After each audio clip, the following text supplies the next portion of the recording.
Pode.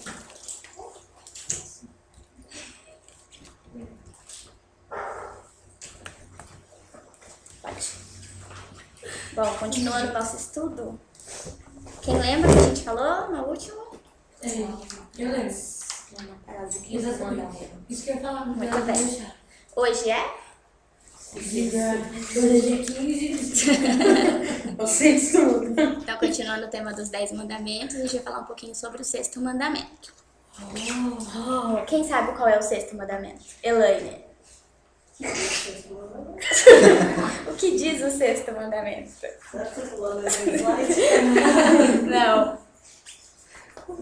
A gente começa na pergunta 400. Agora não vale colar, mãe. Página 218.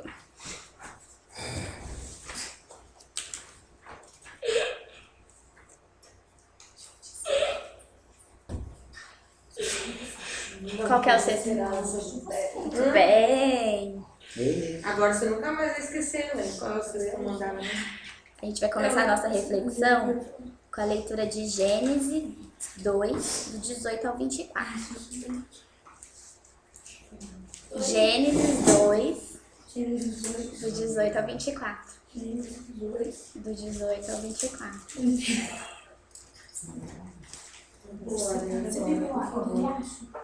Aí não, eu quero.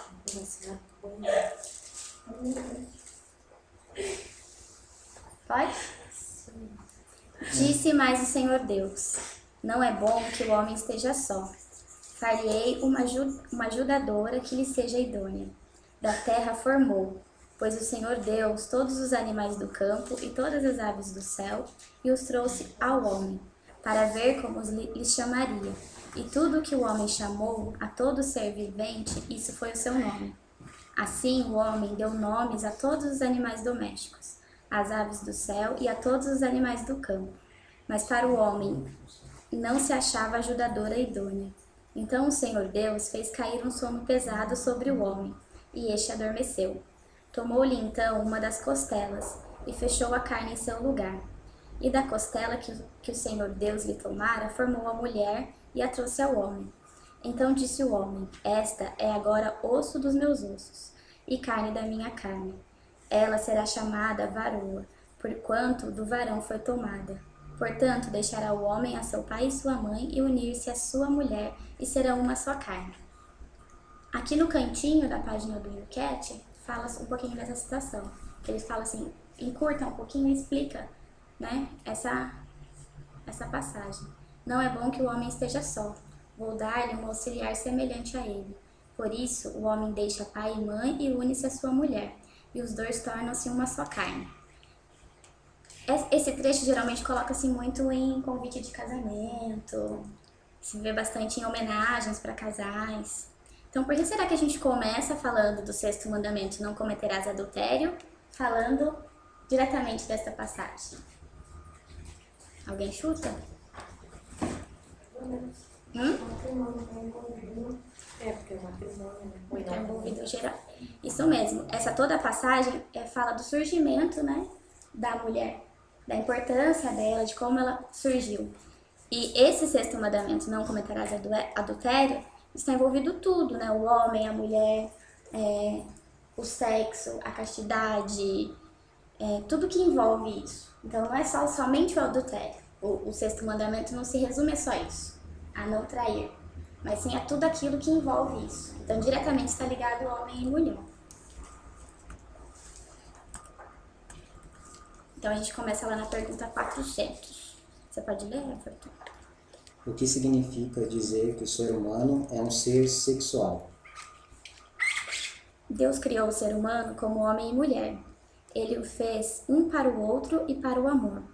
Ele concebeu-os com desejos eróticos e com a capacidade de ter prazer. Ele criou-os para transmitirem a vida. Pode continuar? Ser homem ou ser mulher marca o ser humano muito profundamente. São duas formas de sentir, duas formas de amar, duas formas de se relacionarem com os filhos, duas formas de crer. Porque ele quis que fossem um para o outro e se complementassem no amor. Deus fez o homem e a mulher diferentes. Por isso, o homem e a mulher atraem-se sexual e espiritualmente. O seu amor encontra a expressão sensual mais profunda que eles dormem juntos. Tal como Deus, no seu amor, é criador, também o ser humano pode ser criador no amor, gerando os filhos para a vida. Então aqui fala, assim, muitas das vezes as pessoas pensam que, nossa, o sexo está envolvido somente com o pecado. Mas o sexo também ele foi feito para surgir, né, como diz aqui, surgir o amor. Que é através dele que surgem outras vidas, né? Então ele foi feito e para isso, somente para isso. Para gerar prazer, trazendo um novo ser, aquilo que somente é amor. Como Deus nos criou com amor, a gente também tem a capacidade de criar outras pessoas para o amor. Então, como isso é bonito, né? Então, às vezes as pessoas pensam, nossa, o sexo, eu sou da igreja, eu não posso nem falar sobre isso. Mas não, tem que ser falado, tem que ser instruído, mas da maneira correta, da maneira como deve ser, da beleza como foi criado. Não foi criado à toa, foi criado com princípios, com fundamentos. Então, por isso, é a grande importância. Aqui, ele fala no final que é bonito, né? Tal como Deus no seu amor é criador, também o ser humano pode ser criador no amor, gerando os filhos para a vida. Então, como é bonito isso, né? Você poder gerar uma nova vida. Através do amor de duas pessoas, surgir uma outra vida. Como isso é importante, né? Muito legal. É legal essa citação do enquete, porque assim, muitas pessoas, até mesmo acredito até algumas pessoas mais antigas, e às vezes até alguns jovens, porque um jovem uma vez já me perguntou isso, eles acham, algumas pessoas, né, que não tem essa informação, eles acham que a igreja proíbe o sexo. Algumas pessoas já vieram até mesmo me perguntar, porque eles acham assim, mas como, aí, por exemplo, quando a gente diz viver um casamento casto, aí as pessoas pensam assim, nossa, então quer dizer que aquele casal não tem relação sexual? Não significa isso, né? Existe sim, porque aí aqui o catecismo já diz, né? Foi feito por Deus, foi criado por Deus. Mas foi algo bom, né? Que é tão bom que a gente vê, né? Hoje o demônio, né? Mesmo jeito que ele faz para destruir isso, porque é algo bonito, é algo que foi criado por Deus, com um propósito muito bonito. Porque não é somente para criar, mas também para confirmar, né? Na verdade, uma vez eu vi um padre dizendo que o ato, ele não é só criação, ele também é confirmação do sacramento, né? É algo muito bonito. Então, assim, e eu lembro que algumas pessoas, né, antigamente, a gente até, talvez alguém já ouviu falar, que tinham muitas pessoas, às vezes até as mulheres, que quando estavam participando da igreja, às vezes até negavam o seu marido, porque achava que o sexo era pecado, né? Porque tinha aquela concepção de que o sexo era pecado, porque achava que o sexo era algo sujo. Por quê? Porque justamente o demônio já foi inserindo essa... Porque assim, hoje a gente vê algo de forma depravada, mas naquela época se colocava muitas vezes assim para a mulher, né? Que o sexo era algo errado de se fazer, porque a mulher não podia perder a virgindade, né, antes do casamento. Então se criava essa mentalidade de que o sexo era algo errado, né? Então a mulher, ela casava, então ela falava assim, não, eu sou de Deus e eu não posso ter relação sexual, né? E isso na verdade é o que o catecismo vem dizer, né, que não é isso. Na verdade, pelo contrário, é a união. E, na verdade, Deus está presente nesse momento também, né? É algo muito bonito. Então, assim, não é algo banal, né? O mundo banaliza, mas não é algo banal feito dentro do sacramento do matrimônio. É tudo aquilo que vem sendo distorcido, né? Visto de outro mundo. 401. Quer ler, Sinã? Existe alguma precedência de um gênero em relação ao outro? Pode continuar. Não. Deus concedeu ao homem e à mulher a mesma dignidade. Os homens e as mulheres são seres humanos criados à imagem de Deus e filhos de Deus, redimidos por Jesus Cristo. É tão anticristão como desumano discriminar ou preferir alguém por ser homem ou mulher. Mesma dignidade e mesmos direitos não significam, porém, uniformidade. A mania da uniformização que passa ao lado da especificidade do homem e da mulher contradiz a ideia criadora de Deus. Aqui na outra página, no cantinho, fala assim: o cristianismo tirou as mulheres de um estado que era semelhante à escravatura. Então, nessa pergunta, o que o catecismo quer nos dizer? Que homem e mulher, por mais que a mulher tenha sido feita do homem, eles foram criados com a mesma dignidade. Então, eles merecem o mesmo respeito e são dignos das mesmas coisas. Antigamente, a mulher não podia fazer nada, nem rezar ela podia.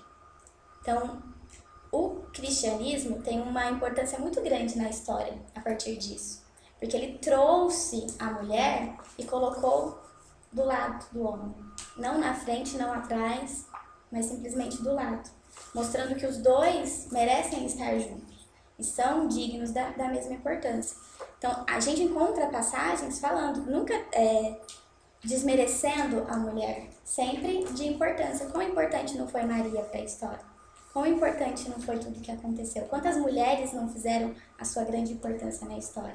Então, aqui é legal que a gente consegue entender a importância da Igreja Católica na história da humanidade, interferindo diretamente. Aí, a partir disso, a mulher foi vendo, não, eu posso fazer isso, eu posso fazer aquilo, eu também posso caminhar assim, posso andar assim. Então, com isso, a gente chegou onde a gente está hoje. Muitas mulheres trabalhando, muitas mulheres estão à frente, hoje temos irmãs. Então, tudo foi construído a partir da história que a Igreja Católica estava totalmente envolvida.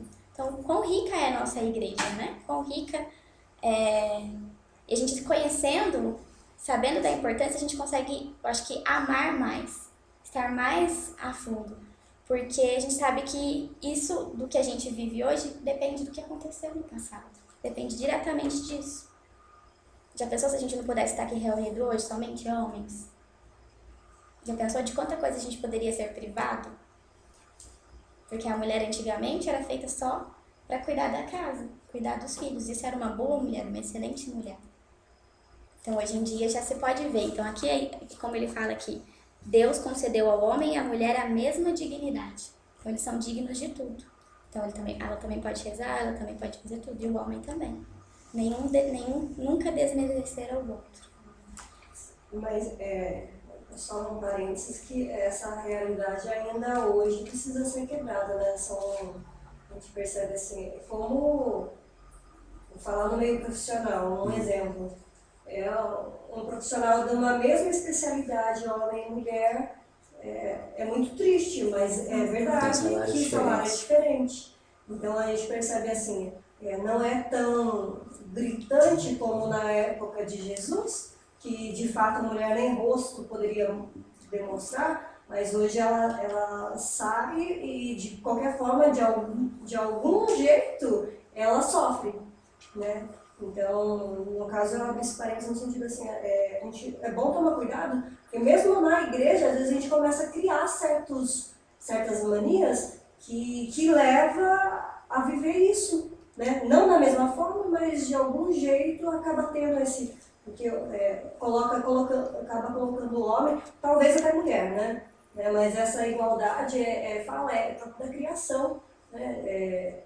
Jesus, ele veio trazer isso, né? Resgatar isso que é da criação. E que no decorrer do tempo nós, com as nossas convivências, a gente acaba fazendo, levando uma forma errada disso. Né? Vendo essa pergunta, eu lembrei de Maria, né? Como não lembrar de Maria, mas na época de Jesus, que a mulher, até hoje os muçulmanos vivem essa questão aí da mulher não ter voz, não ter vez, o papel importante que Deus deu a Maria, né? Foi responsável pela intercessão ali do primeiro milagre de Jesus. Depois, durante toda a vida de Jesus, teve um papel importantíssimo. Depois que Jesus morreu, ela também teve um papel muito importante junto dos apóstolos para manter viva ali a igreja, não deixar o pessoal desanimar. Então, assim, eu vejo assim que Deus já nos mostra na própria Bíblia, nas passagens bíblicas, desde Gênesis, na verdade, a importância da mulher, né? Ela é tão importante quanto o homem. E ele fez questão de demonstrar isso na história do cristianismo, né? Ele se revelou, né, ressuscitado para as mulheres, né? Isso. Ele se revelou. E tanto assim que geralmente há várias passagens, né? Não, igual, você vê que tem a mesma dignidade, né? Olhando no que está se referindo aqui o Cat, né? Que o homem e a mulher foram criados com a mesma dignidade. Então você vê assim, que Jesus em nenhum momento ele tratou as mulheres diferente daquilo que ele tratava os homens. Por exemplo, igual com a samaritana. Né? Ele fez algo que na época era um escândalo, né? Conversar com um samaritano, né? E mulher ainda. Então, assim, era muito pior, né? A pecadora, né? Tava lá no chão, lá, sendo ameaçada de ser apedrejada. E Deus, né, Jesus ali tratou ela e falou com ela no mesmo nível que ele chegava e falava com o homem. Então, por isso que Jesus era aquela pessoa mesmo que cativava, né? E até assim, aí, né, as pessoas, né, não pessoas dentro da igreja, e aí filósofos, né, falam que Jesus foi um revolucionário por conta disso, né? Porque ele fez algo na época que ninguém fazia, né? Então, e a gente vê que, assim, lógico, eles estão falando isso por causa da história, né? E a gente sabe por que ele fazia isso, por causa do amor. Porque ele é um com Deus, né? Ele é um Deus que é trino, e ele sabe o amor que o Pai colocou na criação, né? E ele valorizou esse amor, né? Então, era um amor ferido da época que ele, é como se ele tirasse, né? Conseguisse tirar aquilo da pessoa, a dignidade, né, da pessoa. Colocar aquilo para fora, no mesmo nível. Isso é muito bonito. E questão também da mulher, né? A igreja, assim, a gente tem que tomar um certo cuidado, porque, assim, aquilo é a pregação, até a pregação do Revolução de Jesus do ano passado. Lembra que tinha a questão da mulher, que eles falavam da mulher? Né? Eu esqueci. Feminismo. Isso, do feminismo, que a mulher, ela tem que tomar muito cuidado com esse, porque hoje em dia também tem essa mentalidade do feminismo, né, da mulher querer se impor, e na verdade é exatamente isso que a Jéssica falou. Não é querer estar à frente do homem ou acima do homem, não, é estar junto com o homem, né? E às vezes a Igreja Católica é muito atacada pelas feministas, por quê? Por causa da doutrina, né, do padre, né, ser um homem e tal. E aí as feministas dizem que a igreja não valoriza a mulher por conta disso. Mas quando a gente vai pegar, né, e aí a gente pega o catecismo e pega, né, a tradição, e aí a gente vai ver o quanto a igreja, né, ajudou em todo esse processo que a gente vive hoje, igual a Jéssica disse. O legal ali na foto, que fala tem um homem e uma mulher, né, tipo, queda de braço. Quem vai ganhar essa briga?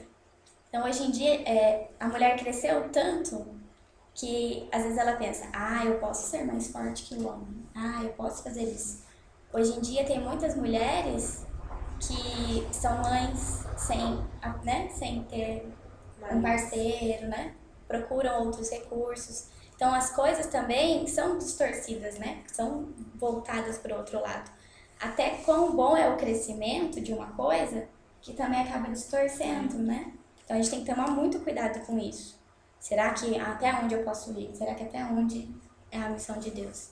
E aqui no cantinho de João Paulo II, ele fala assim, ó, todas as razões a favor da submissão da mulher e ao homem no matrimônio devem ser interpretadas no sentido de uma submissão recíproca de ambos no temor de Cristo. Então, é bem aquela dinâmica que a Diana fez na pregação dela. É Deus no centro, com o homem e a mulher do lado. Sempre. Sempre um vai ter que ceder, o outro não. Tem horas que o outro vai ter que ceder. Mas nessa relação é importante sempre o quê? Essa submissão recíproca. Sabendo que sempre um vai ter que abaixar a bola, porque o outro tem razão. E sempre pelo amor, né? Sempre para o bem dos dois. Para o bem dos dois. Sempre focado em Deus, que é o mais importante. Quer ler, Tobias? Quer ler a pergunta? O que é o amor? O amor é a livre entrega do coração. Quando alguém ama uma coisa séria, tem tanta vontade dessa coisa que sai de si para se entregar a ela. A mais bela forma de amor neste mundo é, todavia, o amor entre um homem e uma mulher, no qual duas pessoas se entregam mutuamente para sempre. Esse amor humano é uma imagem do amor divino, o amor por excelência. Quanto mais o ser humano ama, mais parecido fica com Deus. Que bonito, né? Nossa, Ali... parece que a gente, na hora que vai lendo, parece que a gente já ouve até uma musiquinha de fundo. De tão bonito assim que é. O legal é que ele fala assim, ó, quando alguém ama uma coisa séria, tem tanta vontade dessa coisa que sai de si para se entregar a ela. Um músico pode entregar-se a uma obra-prima. Uma educadora de infância pode estar disponível de todo o coração para suas crianças. Nessa amizade está o amor. Então aqui fala, assim, pensando numa coisa bem adolescente, né? Ah, eu estou amando. Então faço tudo por aquela pessoa, quero estar junto. Então é bem aqui. Quando alguém ama uma coisa séria, tem tanta vontade dessa coisa que sai de si para se entregar a ela. Então eu deixo, por exemplo, eu gosto de branco. Mas se a Diana gosta de preto e eu amo ela, eu amo preto agora, não é assim? Então eu paro da minha vontade para se fazer para o outro. E quando a gente vê isso, por exemplo, uma pessoa solteira e logo a gente vê a pessoa namorando, como diferente ela fica? Mas ela não fica diferente, não é uma coisa assim, nossa, né? Isso tá errado, sei lá. Mas ela fica diferente para agradar ao outro. E o quão bonito isso é, até da maneira certa, né? Quando se faz da maneira correta. O quão importante isso também é, você conseguir ceder e dedicar-se bastante ao outro. E aqui no final fala assim, em Deus, o amor é o que o Deus Trino tem de mais íntimo. Em Deus existe partilha constante e entrega perene. Quando o amor divino transborda, participamos no eterno amor de Deus.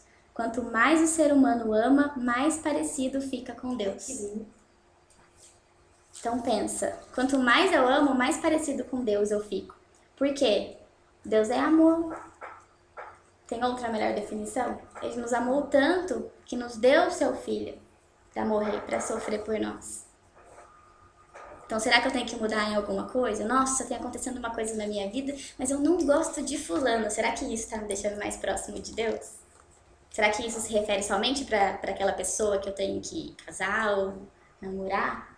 Mas também para as outras pessoas. Deus não quer que a gente ame só quem nos ama, mas também quem não nos ama. Então, por isso que a gente fica mais parecido com Deus. Porque Deus não fez distinção. Jesus, quando encontrou os discípulos, um era pior que o outro. Maria deve ter ficado assim, gente, meu filho, escolheu cada um para andar.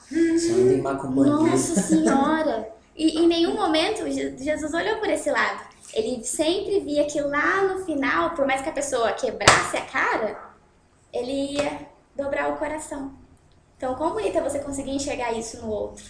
Que no fundo tem uma esperança. E eu tenho que lutar por aquela pessoa. Se isso está acontecendo comigo, é porque eu tenho que ir atrás daquela pessoa. A missão está dada para mim. Será que eu não tenho que investir naquela pessoa? Será que por que aquela pessoa está agindo daquele jeito? Será que não é falta de amor também? Será que o meu amor não pode transformar e trazer ela também mais perto para Deus? Então é o que resume aqui. O amor é a livre entrega do coração. Eu estou me doando livremente, sem esperar nada em troca. É uma doação. Eu não tenho que esperar a resposta do outro. A partir do momento que eu faço alguma coisa sem esperar o que o outro vai me dar, eu consigo estar mais perto de Deus. E eu consigo também não sofrer tanto, porque eu não estou esperando do outro. Mas o quão difícil é? Você sempre faz alguma coisa esperando. Ai, muito obrigada. Ai, que legal que você fez isso. Você sempre espera. Mas o quão bonito é e tão maduro se consegue na espiritualidade você fazer algo por alguém sem esperar nada em troca. E é isso que a gente tem que buscar, é isso que Deus nos mostra. É isso que a gente tem que estar aí no nosso dia a dia. Para que assim a gente possa sempre ficar mais parecido com Deus. Refletir o amor próprio dele.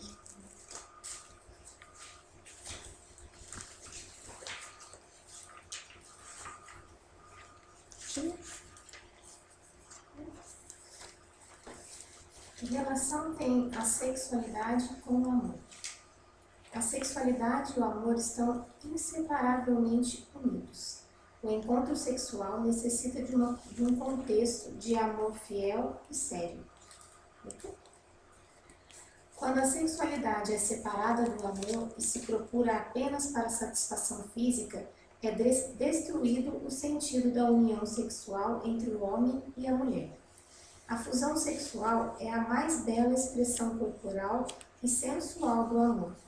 As pessoas que procuram sexo sem amar vivenciam uma mentira, pois a proximidade dos corpos não corresponde à proximidade dos seus corações. Quem não leva à letra a expressão corporal prejudica a longo prazo o corpo e o espírito. O sexo torna-se então desumano. Ele degrada-se em puro meio de prazer e degenera em mercadoria. Só um amor unitivo e estável cria espaço para uma sexualidade que é vivida com humanidade e dá felicidade duradoura. Aqui no cantinho fala: tudo que torna fácil o encontro sexual promove ao mesmo tempo a sua queda no precipício da insignificância. Então, o quão profundo, né? E legal assim, que o catecismo, ele não mede palavras. Ele fala claramente. Ele fala claramente aqui. O sexo, como a gente falou no começo, ele foi feito por amor. E o quão bonito ele é. Mas o quão ele pode ser, como fala aqui, degrada, assim, né? Como ele pode destruir tudo se é usado de maneira, não é usado de maneira correta. Como ele pode destruir tudo. Então é legal aqui que fala que o encontro sexual promove ao mesmo tempo a sua queda no precipício. Então a pessoa que inverte os lados, ela está se afundando cada vez mais. E às vezes é por ignorância. Às vezes a pessoa não tem o conhecimento de que é pecado. Às vezes a pessoa não tem o conhecimento do por que o sexo foi criado por Deus. Por que tem que ser? Por que é só depois do casamento? Muitas pessoas falam: nossa, mas a igreja católica é careta. Até hoje, no tempo de hoje, fazer isso. E se eu caso, depois eu não gosto da pessoa? Tem princípios. Um amor baseado em Deus não vai gostar depois? Vou largar? Um amor cujo centro é Deus tem que ser um voltado para o outro. O tempo do namoro não é o tempo de prazer, é o tempo de conhecer o outro, de aprender melhor o outro, mas não intimamente. Porque você sabe que em outras situações você vai aprender a lidar com o outro.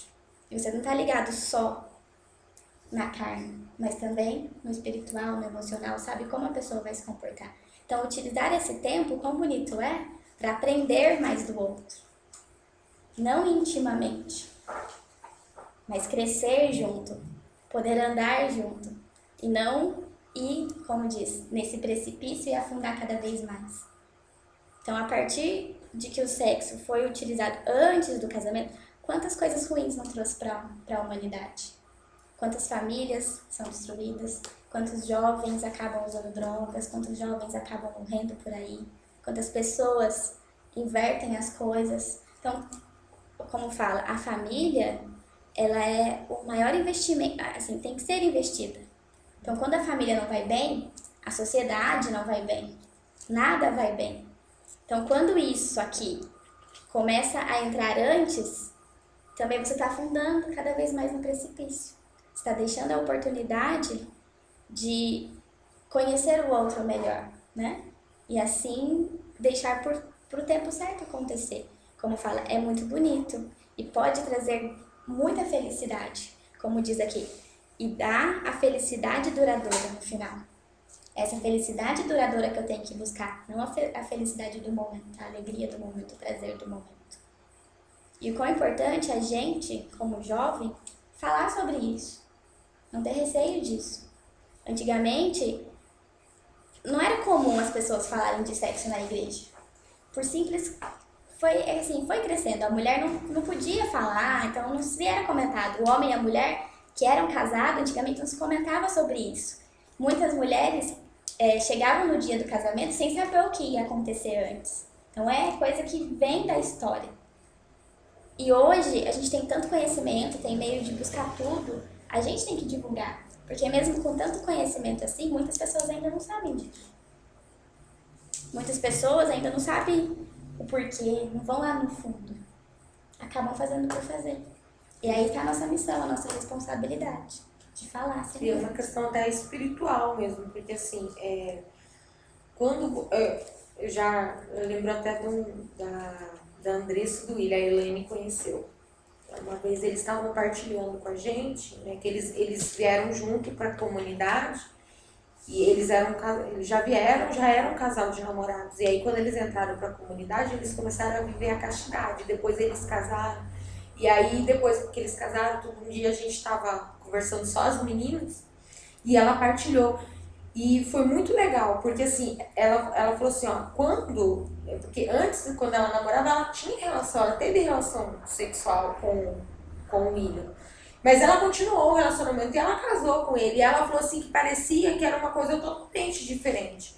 Porque você vê o peso do sacramento, porque aquela pessoa, quando você não é casado com aquela pessoa ela não te pertence, sabe? É algo muito profundo, ela não te pertence. E muitas vezes, eu falo até mesmo as ciladas do inimigo, né? Porque tem muitas meninas que se entregam e até mesmo porque o rapaz fala assim, ah, não, porque eu não quero mais você, né? E aí as meninas acham que o sexo vai trazer a pessoa para ela, né? E na verdade não é isso, né? Na verdade não é isso, é o amor, né? É o amor entre os dois e tudo isso. E dentro do casamento, aquela pessoa te pertence, ela é uma só carne, entendeu? É você, aquilo te pertence, né? Então, assim, é muito... Por isso que tanto a gente vê muitas pessoas, né, que falam que quando tem experiências sexuais, assim, desregradas, né, depois, quando termina, sente um vazio, assim, imenso. Porque, assim, acabou, é o momento, sabe, passou, acabou aquele momento. E aí, depois daquele momento, você não sabe se a pessoa vai estar do seu lado, se ela vai continuar o namoro com você, ou igual acontece muito hoje em dia, a pessoa tá ficando, você não sabe se aquilo vai pra frente, entendeu? E aí tem toda a situação de que um relacionamento, isso foi algo que entre eu e o Everton, eu sempre falava no começo do namoro e a gente sempre gostou muito de levar isso adiante, que a gente sempre teve esse princípio, assim, de que um namoro que começa errado, tudo termina errado, entendeu? A tendência é tudo ir errado. Se você tenta começar uma coisa certa, tudo vai dar certo, né? E tanto assim, não querendo dizer, mas a gente, né, igual falando de mim, dele, assim, a gente sempre tentou começar as coisas certas. Então a gente foi no começo do nosso namoro, a gente foi e rezou, né? Não, falaram que a gente tem que rezar porque a gente precisa saber a vontade de Deus, então vamos rezar. Então assim, tudo tem que viver a castidade, então vamos ver. Então assim, sabe, tentando fazer tudo certo para que terminasse certo, para que continuasse certo, né? E é isso que às vezes a gente não vê, e falta muito essa informação também, porque hoje em dia o sexo está praticamente estampado na nossa cara, né? Você liga a televisão, 10 horas da manhã, tem uma mulher lá, né, dançando lá, e tudo tende, tudo puxa e atrai a sexualidade, né? E aí, no caso aqui, no catecismo, ele fala, né, que o sexo, ele tem essa questão, como é que ele usa aqui? Ele usa a palavra, eu esqueci a palavra que ele usou.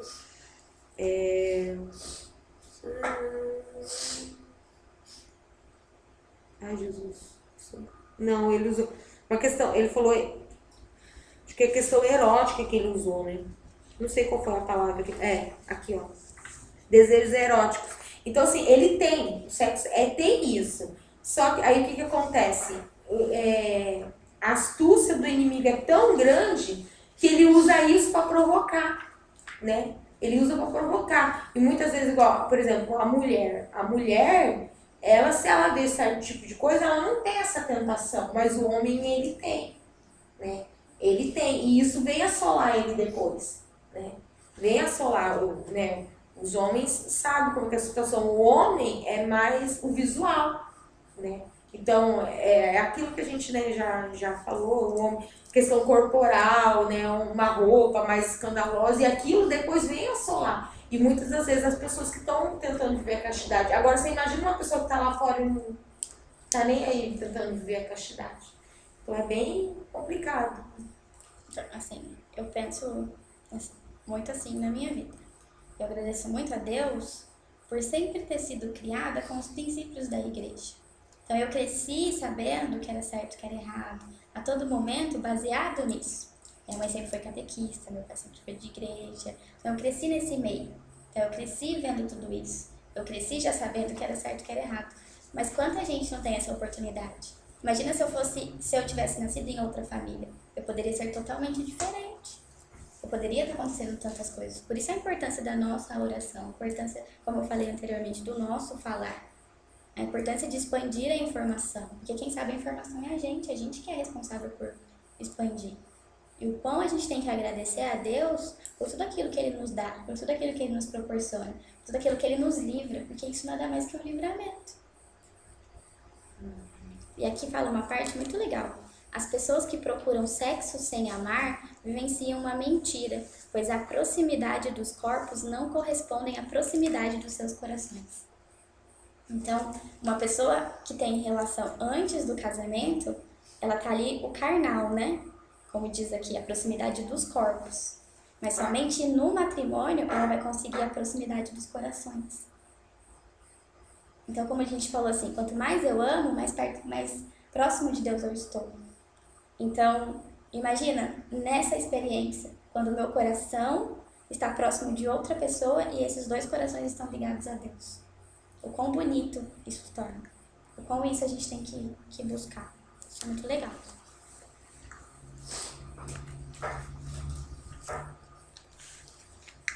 O que é o amor casto? Por que deve um cristão viver castamente? O amor casto é um amor que se defende contra todas as forças internas e externas que o procuram destruir. É casta aquela pessoa que assumiu conscientemente a sua sexualidade e a entregou bem na sua personalidade. Castidade e continência não são o mesmo. Até uma pessoa que tem uma vida sexual ativa no matrimônio deve ser casta. Ela comporta-se castamente quando a sua atividade corporal é a expressão de um amor sério e fiel. Aí aqui no cantinho a gente tem definição de castidade.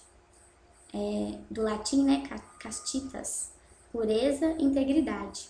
É uma virtude com que uma pessoa apta para a paixão reserva o seu desejo erótico para o amor consciente e decididamente, resistindo à tentação de se perder na satisfação voluptuosa dos elementos sexuais. E continuando.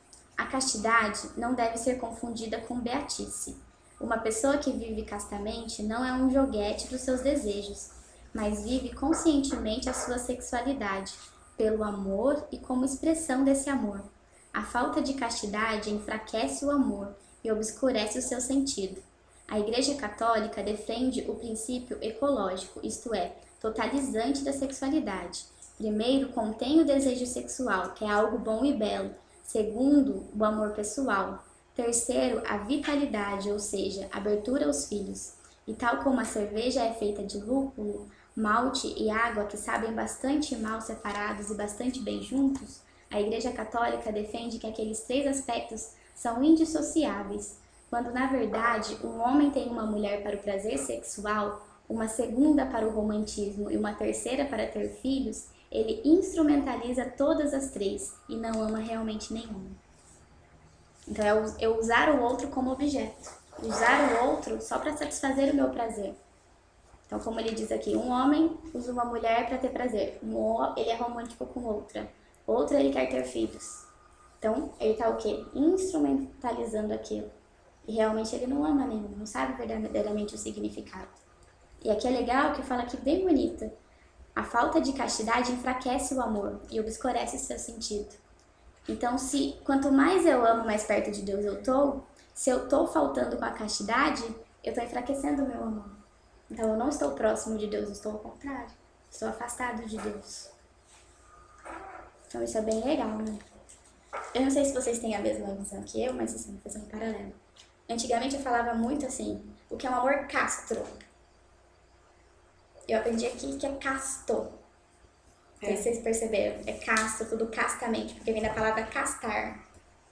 Do verbo, né? Castar, e não castro, que as pessoas falam. Casto. Muitas acho que pessoas é falam casto. Mas é mais a questão de entendimento. A pessoa, acho que não entendia a palavra e usava essa. De castrar. Castrar. De castrar. Então sempre casto. Achei muito legal. Legal aqui a definição também. E eu acho bem importante essa questão da definição da castidade, assim, o que me vem muito assim no sentido de controle, né, do próprio corpo, coisa que a gente já viu também nas aulas anteriores. Deus nos fez com amor infinito, né? Somos um ser humano, é a raça que é a mais inteligente dentre os outros animais, né? Terrestres, aéreos e tudo mais. Então, se Deus nos amou tanto, nos deu uma mente que a gente pudesse sentir, tocar, aprender a falar, que pudesse ter toda a ciência desenvolvida, a medicina, será que, assim, com tudo isso em mente, eu não sou capaz de ter o controle do meu próprio corpo, né? Assim, eu fico pensando nesse aspecto. A castidade, vendo aqui o significado, é uma virtude, principalmente aqui na parte que ele fala assim, o seu desejo, a virtude que é uma pessoa apta para a paixão reserva o seu desejo erótico para o amor consciente e decididamente, resistindo à tentação de se perder na satisfação voluptuosa dos elementos sexuais. Ou seja, é uma pessoa que tem o controle do seu corpo, né? Que assim, não é um animal, né? Então, eu vejo bem por esse sentido. Assim, hoje, infelizmente, como a gente vê, a Diana falou essa questão, como está escancarada essa questão da sexualidade, é verdade. Hoje em dia, até em desenho animado, em séries para crianças, a gente vê essa questão já sendo inserida. A gente vê propagandas de camisinha, essas coisas durante o dia, 9, 10 horas da manhã, na TV aberta, às vezes se vê propagandas assim. Então, assim, vai fazendo, isso tem trabalhado no sentido de coisificar o ser humano, né? De deixar ele uma coisa, algo sem sentimento. Você vai lá, pratica o ato sexual para você ter prazer, acaba denigrindo a outra pessoa e a si próprio, e em busca de um prazer que é passageiro. Quando, na verdade, Deus fez o homem e a mulher para que eles possam se unir, assim, no amor, né? Algo até santo, né? Podemos dizer santo, algo a nível de Deus já. E, infelizmente, a gente acaba vendo essa questão, a Diana falou dessa questão, como o maligno vem no sentido de inserindo e modificando essa virtude, esse bem, em algo que pode fazer mal, né? Esse desejo erótico que Deus nos fez com esse desejo erótico, ficar só nisso, só nessa questão do desejo, e não se aprofundar no amor, né? Só ficar só na atração, não se tem sentimento. O legal aqui também, que a castidade vem falar que não é somente o ato sexual. Muitas pessoas falam assim, eu vivo a castidade. Mas também vem aqui falar assim, dos elementos sexuais. Então, tudo aquilo que me leva a prazer. Não somente o ato sexual. Então, é importante isso também, a gente ficar atento a isso. Às vezes muitas, eu vivo a castidade, eu vivo a castidade. Mas quanta coisa não faz também que pode, instigar o sexo em si. Então, e é bonitinho aqui na página 220, que um estudante, quando ele foi perguntado porque ainda não tinha estado na cama com uma jovem, ele respondeu assim, ainda não sei com quem um dia casarei, mas não quero trair já neste momento a minha futura mulher. Então, que legal se todo mundo pensasse assim, né? Eu já não quero trair a futura mulher, a pessoa que Deus vai me dar. Então, você já pensou se todo mundo vivesse assim? O quão legal as pessoas crescessem já com esse sentimento, com essa verdade. E viver essa castidade também, as pessoas, né, pensam assim, viver a castidade é só não praticar sexo, né? Mas, na verdade, viver a castidade é correr daquilo que te atrai ao sexo. Principalmente, por exemplo, uma pessoa que é uma pessoa solteira, né? Você tem que correr daquilo, por exemplo, de repente tem um filme lá, que às vezes é um filme inocente, mas de repente aquela cena daquele filme, entendeu? Tende a você pensar coisas que, né, te levam a pensar em coisas eróticas, né? Então, assim, é correr dessas coisas, né? E aí você vai sabendo, aí, por exemplo, tem algum certo tipo de programa de televisão, ou então qualquer coisa, né? música, e aí vai, por exemplo, e aí dentro, por exemplo, dentro do namoro tem coisas, né, por exemplo, a pessoa, de repente, a pessoa põe a mão no seu pescoço, coisas desse tipo, e aí você começa, isso é viver a castidade, não são coisas também que levam, porque para você chegar no ato, você passou por várias coisas, entendeu? Então, até chegar até lá, então já foi algo construído, entendeu? A sua mente pensou, seu coração desejou e você agiu. Então é o ato, né? E na verdade isso aqui é o primeiro. Se você barrou aqui, não foi pro coração. Elaine, você pode ler? Como se pode viver um amor casto? Como se atinge essa meta? Castamente vive quem é livre para o amor e não quem é escravo dos seus impulsos e paixões. Tudo que faz com que uma pessoa ganhe significado, maturidade, liberdade e afeto contribui para um amor mais casto. Uma pessoa torna-se livre para o amor através da autodisciplina, que se deve adquirir, exercitar e conservar em cada etapa da vida. Para isso, contribui em qualquer situação, permanecer fiel aos mandamentos de Deus, fugir ou guardar-se das tentações, evitar toda forma de vida dupla ou dupla moral e fortalecer-se no amor. Poder viver um amor puro e indiviso é, portanto, uma graça e um maravilhoso dom de Deus. Ok, ele tá falando assim sobre... A gente não... nessa situação, eu penso assim. Aí, em outra situação, eu mudo de opinião. Então, eu tenho uma dupla moral. Quando eu tô com um determinado grupo de amigos, eu penso assim, eu tenho que viver a castidade. Aí eu tô lá na faculdade, não, isso aqui pode fazer, já é diferente. É o assim. cristão agente secreto, né? Ninguém sabe o que é cristão, né? Não, eu já vivo assim, não sei o quê. E com outro grupo de pessoas já vive de outra forma diferente.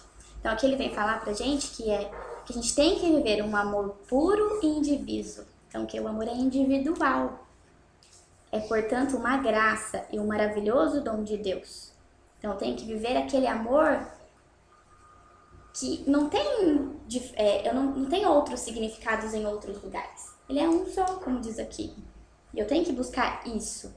Então, para isso, ele fala aqui, eu tenho que contribuir em qualquer situação, permanecer fiel aos 10 mandamentos. Em qualquer situação. Então, a gente está aqui, nesses últimos dias, estudando os 10 mandamentos mais a fundo. Então, eu tenho que permanecer fiel em qualquer situação, qualquer circunstâncias. E tentar fugir ou guardar-se das tentações. Então, e o de cima vem completar o quê? Tudo que faz com que uma pessoa ganhe significado, maturidade, liberdade e afeto contribui para um amor mais casto. Então, tudo aquilo que vem agregar valores à minha vida contribui para a castidade. Então, às vezes eu penso, eu sou solteiro, então eu não sei isso aqui. Mas eu tenho que buscar essa maturidade, eu tenho que buscar conhecer, eu tenho que buscar sempre conhecer um pouquinho mais. Não é só porque a minha realidade é diferente que eu tenho que ser omisso a isso. Eu também tenho que buscar, eu também tenho que conhecer. Eu entendo assim, a castidade como uma busca, ela é individual. Então, porque a gente costuma associar a castidade realmente ao casal, né, ao ato, né, entre o homem e a mulher. E eu entendo que a castidade ela é uma busca mais individual do que tanto de casal, porque é assim, vivendo realmente os mandamentos, mas é uma busca minha. Eu quero ser casta, né? Então é uma busca minha pela santidade, pela castidade, por viver os mandamentos. E se eu tiver um relacionamento, aí sim, mas sou eu com a pessoa que estiver comigo. Mas cada um tem que buscar essa castidade individualmente, né? Para Conhecendo poder também saber essa questão da autodisciplina, né, que ele falou aqui. Se conhecendo, você já sabe, igual a Diana também falou, você sabe onde o calo aperta, né? Exatamente. Você se conhece. Falando assim de uma forma aberta, por exemplo, uma pessoa que ela não vive a castidade, ela vive a castidade, que ela não consegue se controlar, vamos dizer, né? Igual a Flávia falou, é uma busca pessoal, é como se fosse, você nasce com um pacote, né? De coisas que você tem que buscar. A santidade, a castidade, o amor de Deus, são coisas que você tem que, isso é seu. E a pessoa que ela não consegue controlar esses impulsos, quando ela vive o casamento, ela tem esse bloqueio. Porque, por exemplo, vamos lá, a mulher tem um período, né, menstrual. Então, nesse período, a mulher não pode ter relação. E como que o homem se controla? Por quê? Ele consegue se controlar por quê? Porque ele viveu a castidade. Entendeu? E a mulher tem filhos, são 40 dias de resguardo. E tem que viver. Aí o que acontece? É isso, entendeu? A pessoa tem que. E não é só o homem, a mulher também, né? Então, assim, isso são coisas que. Vamos dizer, por que Deus, tudo que ele faz, ele é muito perfeito. Por que ele diz que nós temos que buscar a castidade? E aí vem outras questões, por exemplo, você tem um chamado a um sacerdócio, ou você tem um chamado a ser um celibatário. Se você ainda não tem, às vezes, esse chamado, às vezes no seu coração não está amadurecido. Mas desde que você nasceu, você foi chamado a viver a castidade. Independente se você vai casar, se você não vai. Entendeu? Independente da sua vocação. Então, se você consegue ir amadurecer nesse processo, quando você chegar na sua vocação, no descobrimento da sua vocação, você vai conseguir, entre aspas, tirar de letra. Lógico que vai ter as tentações, vai, né? Porque o inimigo é astuto, ele está o tempo todo nos tentando. Mas você já vai ter uma coisa amadurecida dentro de você. Agora, tipo assim, eu descobri minha vocação, é ser freira. Aí agora, a partir de agora, eu vou ter que viver a castidade. Imagina a luta, né? Agora, quando é algo que já vem, você vem trabalhando aquilo e crescendo com aquilo, fica muito mais fácil. É a mesma coisa. Por isso que se fala, né, no namoro, também se viver essa castidade. Porque quando chegar lá no casamento, você vai ter momentos dentro do seu casamento que você não vai poder ter relação. Entendeu? Que você vai ter que ter essa abstinência, né? Por motivos do homem, por motivos da mulher, e aí você não sabe, né? Por exemplo, casos né? Tem pessoas que se casam e de repente acontece algo com o marido ou acontece algo com a esposa que a pessoa fica lá vegetando. E aí? Se você não viveu essa castidade antes? Será que esse amor foi preparado para suportar tudo? Entendeu? Então, você, a partir do momento que você vive a castidade, você está se preparando, você se ama a Deus e se prepara para amar o outro. Né? É bem isso. Assim, a nossa vida tem que ser como se fosse a construção de uma casa. A gente tem que tomar cuidado com o que a gente coloca de alicerce, o que a gente vai colocando como colunas, o que a gente vai colocando como janelas, como portas, tudo aquilo que a gente vai adentrando. Para que um dia, a gente, quando colocar seu telhado, aquilo não desabar. A nossa vida tem que ser assim. Tem que ser construída com princípios, com valores, tomando cuidado com tudo aquilo que a gente agrega para a nossa vida. Para que no fim, quando a gente descobrir realmente tudo aquilo que a gente foi chamado, para tudo aquilo que a gente viveu, a gente realmente está preparado para aquilo e não simplesmente desabar, como a Diana falou em diversas situações. Às vezes a pessoa ficou tão vidrada no sexo durante um namoro, que quando ela casou, quando não pôde ter mais, ela não sabe o que fazer. Será que isso realmente é amor? Aí que muitos casais se separam, aí que muitas famílias são destruídas. Então tem que se tomar cuidado com isso. A gente pensa, ai, não tem que você falar isso hoje, isso não é careta.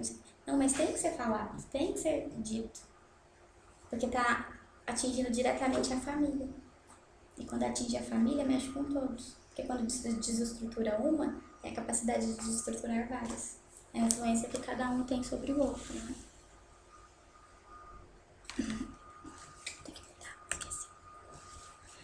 Devem ser todos castos, mesmo os casados?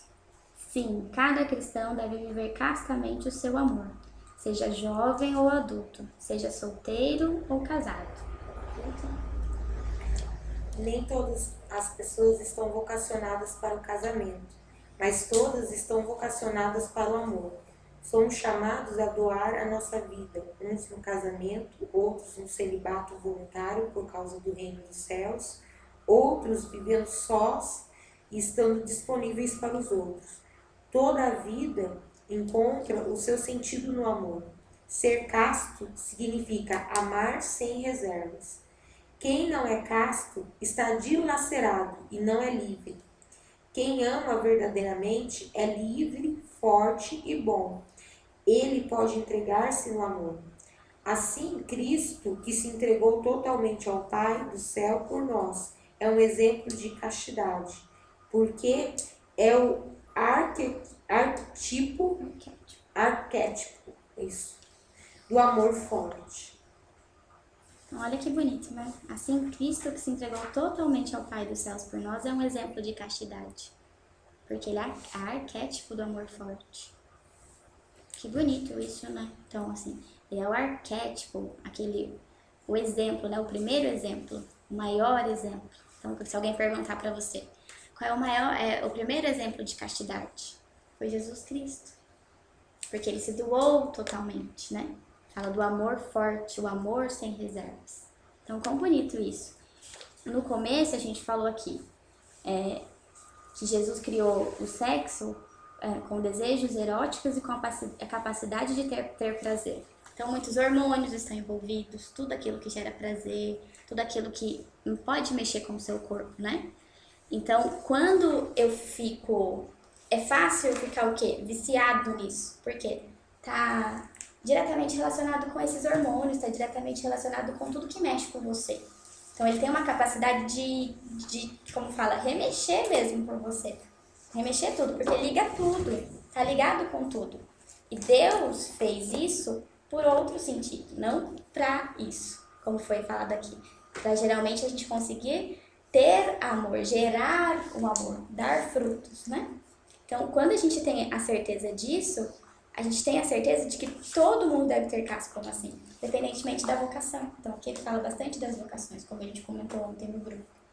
Fala bastante de todas as vocações, que todo mundo deve ser casto. Às vezes a pessoa, como diz, confunde muito a castidade com o ato sexual. Então, a partir do momento que a pessoa casou, ela já não é mais casta. Não, o casal tem que buscar a todo momento a castidade. Porque nada melhor do que eles sabem o que ajuda o outro, o que derruba o outro, conhece melhor. Então, se a pessoa sabe que não pode com isso, a mulher é responsável por não fazer isso. Então, você tem que também saber como a Diana falou, conhecer o outro, saber o que vai causar aquele prazer no outro. E com isso, colocar a castidade. Será que eu tenho a relação sexual simplesmente para gerar prazer? Ou eu estou pensando na finalidade dela? Que ela foi feita para quê? Para reproduzir. Então aqui entra também o que aqueles que se fazem, a igreja católica fala que não pode usar camisinha. A igreja católica fala que não pode usar anticoncepcional. A igreja católica fala que não pode isso. Mas por quê? Porque aqui está o princípio, aqui está baseado nisso. Baseado nisso, tem princípio. Então, o sexo foi criado para o prazer entre o homem e a mulher na intenção de gerar um fruto, gerar o amor. Então, para que eu vou tentar interromper isso? Aí também entra no que a gente comentou na última vez, que as famílias hoje em dia são, né? Eu quero ter um filho, quero ter 2 filhos. São, né, limitadas. E a gente não tem que pensar assim, quanto Deus quer, quanto Deus dá. Então, aí está o entendimento também de tudo. Quão legal é legal a gente saber o porquê de cada coisa, as coisas vão linkando, vão se encaixando. É bem legal, né? Só uma... hoje, quando a gente... Todas as formações da igreja, quando fala de castidade, eu estava vendo... É porque assim, não tá... Eu ainda não assimilei isso, né? Só que assim, todas as formações hoje, inclusive a que vocês participaram também na última, quando fala de castidade, ele não está envolvendo simplesmente ao ato sexual, como também nessa forma de traição, adultério, né? Mas quando fala em castidade, aqui ele dá uma definição legal, ó. Toda a vida encontra seu sentido no amor. Ser casto significa amar sem reservas. O amar sem reservas quando fala de castidade, porque eu gostaria de frisar, e por que eu estou falando que ainda não assimilei, porque sempre eu ouvi muito isso, Né? Hoje, quando a gente fala de castidade, eu estou falando de me relacionar. Isso não, independente da sexualidade, o me relacionar. Então, quando eu não estou bem com meu irmão, eu estou pecando contra a castidade. E é um fator que a igreja em si, muito tempo não trabalhou. Parecia que ficava algo meio que sem colocação, sem definição. E hoje a igreja ela volta nesse ensinamento, né? A partir do momento que eu não tenho um bom relacionamento com o meu irmão, eu não estou amando, esse amar sem reservas aí, eu estou pecando contra a castidade. Então, qualquer forma de atrito, de relacionamento, por isso que ele está ligado muito com a maturidade humana. Porque eu firo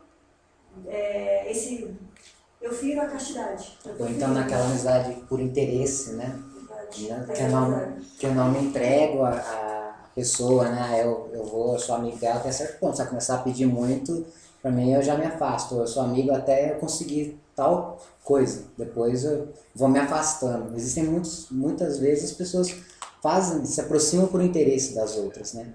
Tá pecando também contra a castidade, por esse aspecto, né? Eu não estou amando sem reservas, eu estou com interesse específico. Aí também tá totalmente ligado à maneira como eu me visto, à maneira como eu me comporto, a música que eu escuto. Então tudo aquilo pode levar o outro a pecar. Então será que eu também não estou pecando contra a castidade quando eu uso uma roupa decotada, uma roupa curta, ou algo que vá instigar o prazer no outro? E aqui é bem legal que fala, quem não é castro está dilacerado e não é livre. Por quê?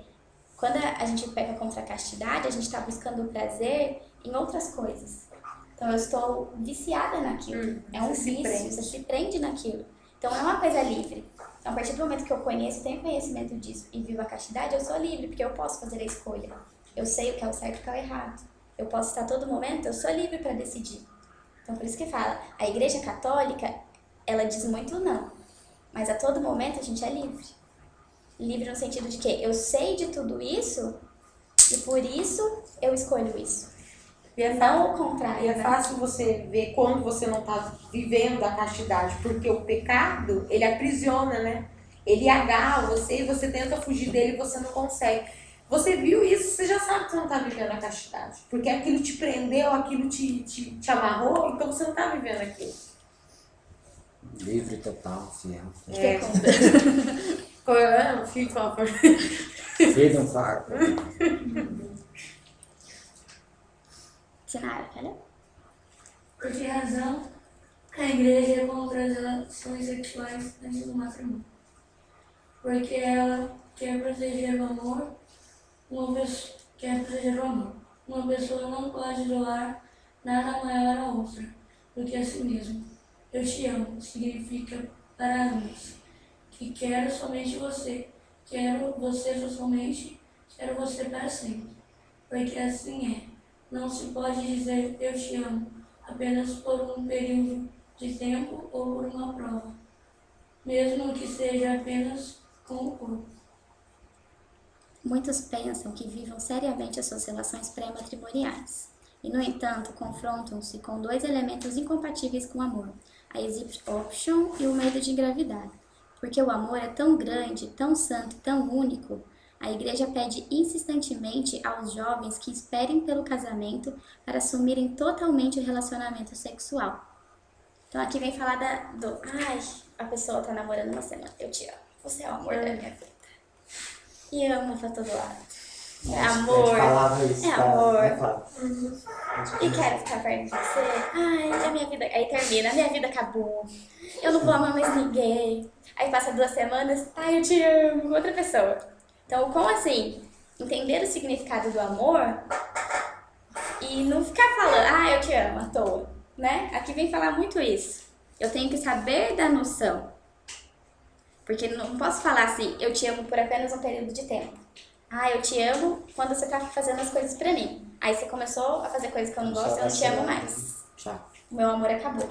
O amor é assim? Não, o amor é finito. O amor não é assim. Como diz assim, o amor é a doação. Eu escolho por você livremente e dou totalmente. Então eu Vou vou responder o que a pergunta, né? O amor é a livre entrega do coração. Né? Não é simplesmente um amo, né? E quando as pessoas se enganam, né? Acham, como diz, acham aquilo que o outro faz pra você amor. E quando as pessoas quebram a cara com isso, se entregam totalmente, então entra aqui muito aqui, dizer eu te amo apenas pra provar. Ou até pecar contra a castidade simplesmente pra provar que ama a pessoa. Será que isso realmente é uma prova de amor? Será que a prova de amor maior que você dá pela pessoa não é zelar pela castidade do outro?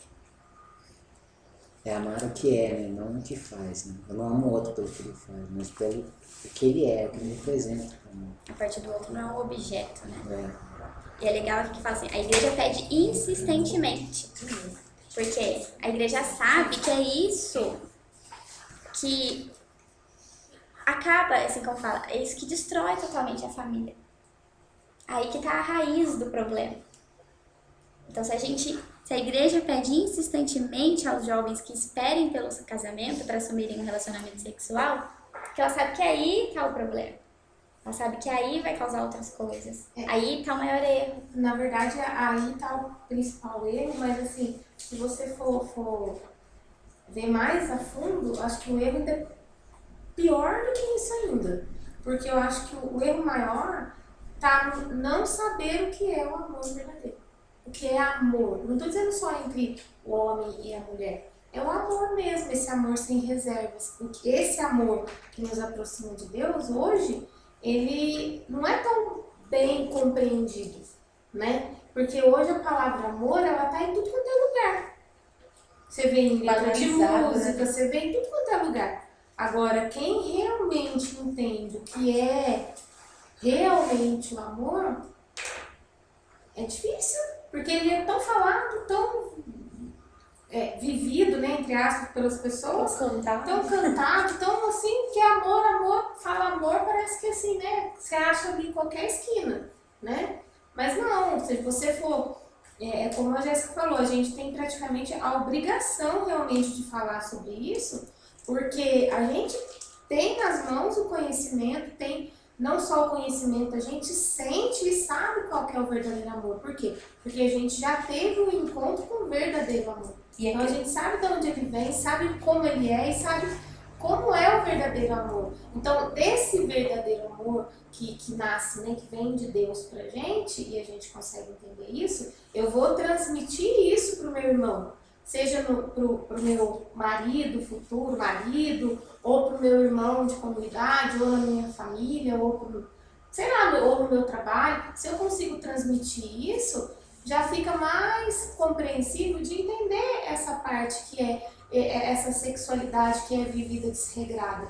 Porque se ela é vivida com o amor verdadeiro, ela não vai acontecer. Porque hoje em dia, a gente escuta muito falar assim, a gente ouve, né? Às vezes um casal falando assim, não, mas eu não traí a minha esposa, foi só sexo. Né? Como se fosse uma coisa assim tão... Né? Foi só sexo. Tipo assim, eu fui lá na esquina, comprei uma roupa e voltei. Isso, né? Então eu acho que algo normal. Acho que a partir do momento que a gente realmente compreender e difundir isso, né? E mostrar para as pessoas esse verdadeiro amor, eu acho que aí cai nesse ponto da estruturação da família, desse sexo desregrado, da vivência da castidade, seja ela dentro do casamento ou não. Então, assim, é muito profundo isso, né? Essa questão do amor aí é bem complicado mesmo, porque, assim, eu falo que, assim, vários retiros, né, de jovens, e a gente vê o erro do jovem, e a gente percebe que essa questão dessa banalização do amor é muito profundo, porque, assim, ó, você imagina, aí a gente falou, né, ele até falou da família, você até falou, né, que graças a Deus você nasceu numa família que te deu toda essa estrutura religiosa e tal. Mas você imagina, por exemplo, assim, a pessoa, uma criança que nasce numa família que o pai, né, fala pra mãe que ama, só que o pai espanca a mãe. Que amor é esse? Aí a criança nasce com aquilo assim, nossa, mas que amor é esse? E aí, quando ela vive uma adolescência, ela chega, um namorado chega e fala que ama ela, e abandona ela. Entendeu? Então, assim, aí é muito difícil, e a gente até já passou por isso, essa questão de trabalhar, às vezes, até o amor de Deus, porque a referência que a pessoa tem de amor é um amor totalmente destrutivo, né? Um amor que a pessoa fala que ama, mas a pessoa tá matando, tá batendo, tá destruindo o coração da outra. Então, é algo assim, é muito importante, é até legal frisar bem isso, assim, a importância da nossa missão, a importância do nosso chamado, porque a gente tem no nosso carisma o amor, né? E fazer essas pessoas sofridas, né? Porque aí entra na compaixão, né? Fazer essas pessoas sofridas entenderem que o amor de Deus é esse amor puro, esse amor sem reserva, que ele não está pedindo nada em troca, e se a pessoa quiser virar, depois que ele derramou o amor, a pessoa quiser virar as costas e ir embora, ela vai, né? É bem complicado. Então, assim, eu acho que é aprofundar mesmo nesse amor, né? E quanto mais a gente ama, mais próximo de Deus nós estamos, né? Essa semana eu conheci uma história de uma menina que ela tem 13 anos. E ela estuda em escola particular, os pais sempre deram tudo, faz inglês e tal. Investe realmente, né, na filha. Eles tiveram um passeio de escola, um acampamento. Neste acampamento teve uma rave, ela ficou com a amiguinha dela. Um mês depois, a menina estava grávida. Então, nem se conheciam, nem nada, né? Simplesmente teve a oportunidade, foram, fizeram. Será que uma pessoa de 13 anos vai ser mãe? Aí eles começaram a namorar, mas começaram a namorar agora, já com uma pessoa sendo gerada como fruto. Então, assim, e uma menina que vai falar que não tinha conhecimento? Vai falar que não sabia o que estava fazendo? Vai falar que não é? E a pessoa sabe, hoje em dia as pessoas erram sabendo que é errado. Isso que é o pior. Por isso que a gente tem que inverter as coisas. Mostrar que não, que é errado e a gente não pode fazer. Não deixar o certo virar errado. O certo tem que continuar certo. E a gente que é responsável por isso. A gente que tem que mudar isso. E a última pergunta do dia. Como pode alguém viver como jovem cristão se já vive uma relação pré-matrimonial? Deus ama-nos em cada momento, em cada estado obscuro e até em estado de pecado. Deus ajuda-nos a procurar a verdade total do amor e a encontrar caminhos para viver cada vez mais inequívoca e decididamente. Em diálogo com um sacerdote ou com um cristão fidedigno e experiente, os jovens podem procurar um caminho para poderem viver o seu amor cada vez mais claramente. Eles compreenderão que cada vida é um processo e que, como sempre ocorreu, pode acontecer um novo início com a ajuda de Deus. Então aqui é legal que fala da misericórdia de Deus. Então, por mais que eu tenha feito algo de errado, por mais que eu já tenha feito alguma coisa, por mais que a minha vida foi o que foi, Deus sabe que cada um é diferente. E Ele está sempre aberto para nos ajudar, para fazer um novo na nossa vida. Eu acho que também a questão do nosso testemunho, né? Dessa parte, como que ele fala. Em um diálogo com o sacerdote, com um cristão fidedigno e experiente, os jovens podem procurar um caminho. Então, entra a questão do testemunho também, isso que a Flávia falou anteriormente, essa questão de orientação, né? De repente, quando passamos por uma situação assim, a gente se torna capaz de auxiliar um outro que está prestes a cair, que está caindo e está pedindo ajuda, né? E nessa questão entra exatamente isso que a Jéssica falou, essa questão da misericórdia, de dar o auxílio para alguém. Então, e mais uma vez, até essa questão, a importância dessa nossa formação, a importância da gente estar ciente que, como é importante estarmos cada vez mais, aprofundarmos naquilo que a igreja nos ensina, que é algo que é extremamente atual, né? Porque a gente conversou tudo aqui, é algo que acontece na realidade, atualmente. E é algo que foi escrito lá atrás já, e que a gente se vê e reflete até hoje sobre isso. Então, e é algo que vai continuar acontecendo, infelizmente, essas dificuldades. A gente precisa cada vez mais se formar para isso, para poder ajudar os outros. Aí a frase final de Bentinho. Não é um não aos prazeres e à alegria da vida. Mas o grande sim é o amor como profunda comunicação entre as pessoas. Então, finalizando, né?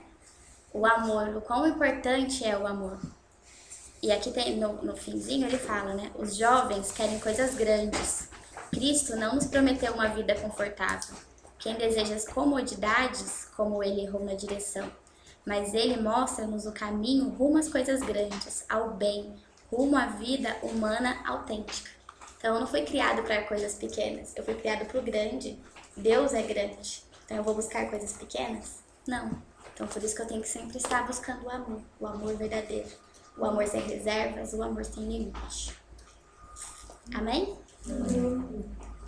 Bom, que possamos encerrar hoje, refletindo tudo isso que a gente conversou. Possamos ir para casa um pouquinho mais românticos, mais inspirados, com a musiquinha de fundo, tratando o outro melhor e colocando realmente o amor em prática, o amor pelo outro, colocando a castidade. Nossa Senhora Auxiliadora, rogai por nós.